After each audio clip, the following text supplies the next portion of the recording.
ஒரு food delivery man தனது ஆர்டரை எடுப்பதற்காக KFC உணவகத்திற்கு வருகிறார். அந்த உணவகத்தின் வாயிலில் வண்டியை நிறுத்தும் போது அந்த வழியாக வரும் தனது மனைவியையும் மகளையும் பார்க்கிறார். ஏய், என்னப்பா இந்த பக்கம்? இல்லைங்க, கடைக்கு சென்று சில பொருட்கள் வாங்கலாம் என்று வந்தேன். சரி சரி, வந்ததும் வந்துட்டீங்க. வாங்க உள்ளே வந்து சாப்பிட்டு போங்க. இல்லைங்க, இங்கெல்லாம் சாப்பிட்டால் நிறைய செலவாகும். வேணாங்க. அதனால என்ன, எப்போது தானே வரோம், வா பார்த்து கொள்ளலாம். அப்பா, எனக்கு சிக்கன் லாலிபாப் வேண்டும். இதோ என் செல்லமே சொல்லிடுச்சு. வா வா உள்ளே போகலாம். மகளுக்கும் மனைவிக்கும் என்ன வேண்டும் என்று கேட்டு அதனை ஆர்டர் செய்ய கஸ்டமர் வாங்கும் கவுண்டரில் கம்பெனி பணியனுடன் நின்றார். அதை கவனித்து பார்க்கிறார் மற்றொரு KFC ஊழியர்.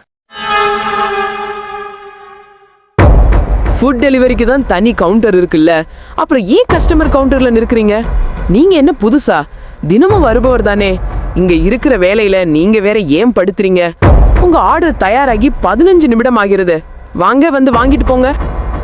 அவள் கத்தியதும் அனைவரும் அவரை பார்க்க அவர் தனது மனைவியை பார்த்தார்.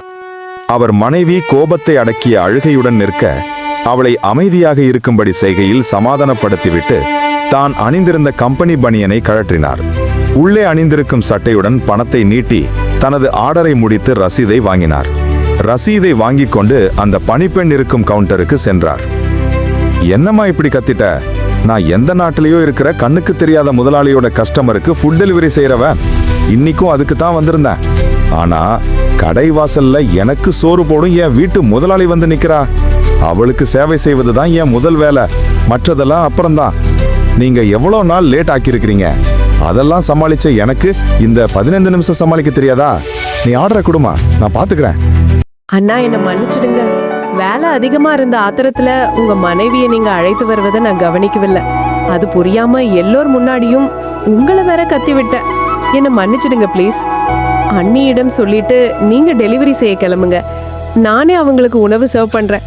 அப்பதான் என் மனசு ஆறும். இல்லம்மா, பரவாயில்ல. நான் எதுவும் மனசுல வச்சுக்கல. நீ கொடு, நானே கொடுத்து அவளை சமாதானப்படுத்துறேன்.